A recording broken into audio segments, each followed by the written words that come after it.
Hey, I'm with my good friend Pete Gasca, former business partner and now head of the CoBE Institute down at Coastal Carolina University in Myrtle Beach.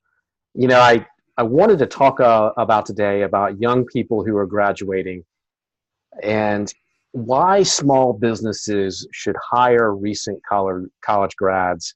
I don't know how you feel about it, but I wanted to ask you, since you deal with young people, you teach and you prepare them for life in the workforce. So what do you think about that? Is it something, should a small business take a chance on a recent college grad? Yeah. Good to see you, by the way. Yeah, You're man. looking good. You're looking very Thank you. sharp. Yeah, Yeah. Trimmed your beard and everything. I did. I Yeah. if you call this shaving, but It is, it's hard. It's hard to call students young adults, even though that's what they are. I constantly slip and I might call them a kid once in a while, but these are young adults that are getting into the workforce. And not only are they young adults, but they know the next generation of consumers. They know the next generation of business practices. They know the next right. generation of marketing practices. Okay. I actually think, small businesses and entrepreneurs, especially the older ones, the young, good looking ones, like the X-Geners, those, and the older ones after them. Because, just think about how recently the digital age has really kind of kicked in the last 10, 15 years, which doesn't seem like that long, but for millennials graduating from school, like that's what they grew up in. So not only do they know the digital landscape, but they also know the ins and outs of what their particular consumer base wants and what resonates with them. And they're the biggest consumer base out there. Statistics show they're worth billions of dollars, and they're going to be spending billions of dollars over the next 10 or 15 years. So if you want to connect with millennials and you want to connect with the Z-Geners after them, then you have to change your way of thinking, because the way that we did business back in our days is not the way people do business nowadays, at least for reaching people and creating loyalty with customers. So that's one reason. The other reason, I think, is millennials these days, or at least the ones that I work with, are very creative. They're very creative. They're very innovative. They're not so much risk takers. I don't think anybody at that young age, there's not a lot of risk taking at that point, but they're much more willing to try things if it's an ends to a mean to what they want to accomplish. So okay. when you get stuck in a business, or you're stuck in a business model that you need just an infusion of new ideas and new creativity, the best way to do that is to hire one or two of these young adults, and just give them rope and let them do some things. So in other words, I think you can help if you're a small, medium-sized enterprise. It makes sense because it helps you connect with your new customers. Number one. Number two, it actually can help you be more innovative. Absolutely. That's by far the best means to bring them in. Right.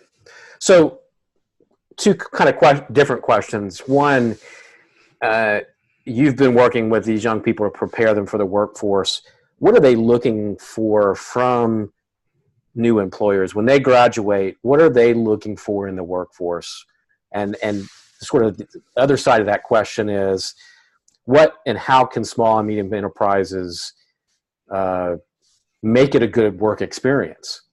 How do you manage them and expectations? What they're looking for out of school is so much different than what we were looking for. Really? I feel like when we graduated, everybody I knew wanted, a decent salary, a 401k, and vacation time. That got me, right? Yeah, and maybe an insurance program, but everybody was giving insurance back then, so it was just kind of a second thought. I think these days, what's well, that's non-existent these days. Yeah, well, you can't even get that stuff. You Right. can't even get insurance programs, so you have to kind of fend for yourself. But I think with the generation getting out of school today has a different mentality. They prioritize their rewards and their compensation much differently than we did. I think obviously pay is a big deal. Pay is always going to be a big deal. But Right. I see people moving to Charlotte or moving to Charleston or moving to Atlanta so that they can live in the city atmosphere, be part of a culture, even if they aren't making that much more money. I've had people turn down well-paying jobs kind of in the sticks, a little bit, in a rural area, to take a lower paying job in the city, because in their mind, the quality of life that they want is that urban area. And populations are moving toward the urban areas. Younger people want to be in urban areas. They're buying cars at a lesser rate. They're buying houses at a lesser rate. They're more about the experience and having a work-life balance. So as an employer, you just have to figure out how to identify what it is your candidate wants and what is going to motivate him or her to take the job and be loyal and stay on the job. And then tailor your packages for each individual person, which is hard to do, but I almost feel like you have to, and to create the loyalty with your. So in other words, you have to ask them what it is they're looking for. It's a longer interview process than a 30-minute interview like in our days. It's not a resume 30-minute interview. Hey, can you start on Monday? I think you have to really dig down deep and find personality, relationships, and desires and wants, and try to pair them up with what you are capable of giving them. Okay, that's interesting. And so that's fascinating. And so what? Any other advice for a small or medium enterprise in terms of hiring, looking for that fit that you were just talking about? Anything that they can do to manage better in this day and age? Yeah, the one thing I do see a lot is students, young adults that tend to switch jobs a lot. In our day, and especially our parents' day, that was a big no-no. You were going to work in the same company your entire life. Even our resumes were limited to 3 or 4 things, a couple of career changes, and forget about it. You're unmarketable. Right. And these days, students want experience. They want to test the waters. They want to figure out how to, whether they want to be an accountant or whether they want to work at your business, whether they want to live in Atlanta with the expectation that I'm going to take this job because I want to see if I like it. And that's when they decide to stay. So I think.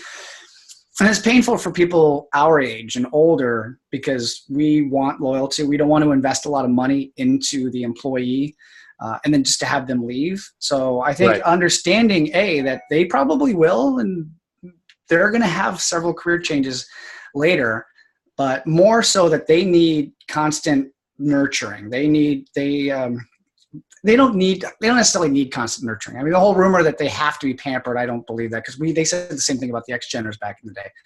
But I think if you want every generation says that. Every generation are pampered and spoiled, right? So they're not pampered and spoiled, but they have a lot of choices. And not only they have a lot of choices, but they have a lot of input coming in and a lot of opportunities coming in. And they can see their opportunities on their laptop, all on their Facebook feed, where we really didn't see that type of stuff. So it's all out there constantly attracting them. So almost like a business nurtures a customer, and customer loyalty is something you actually have to spend a lot of time with these days. Same with the employee. Like, you have to nurture that relationship and make sure that you're communicating, giving them feedback, finding out what motivates them, challenging the ones that need to be challenged, and giving them the accolades or the awards that they need to make them want to stay.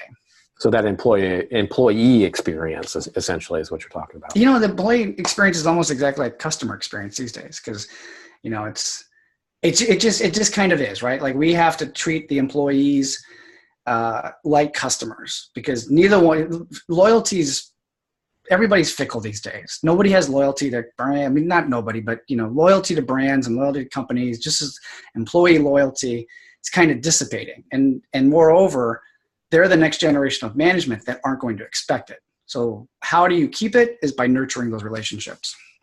Well, hey man, thanks for the chat today. I wanted to get your take on this, as I know we all know people who are getting ready to graduate. And so I think this is going to be really helpful. Thanks, man. Man, good talking to you. Yes, sir.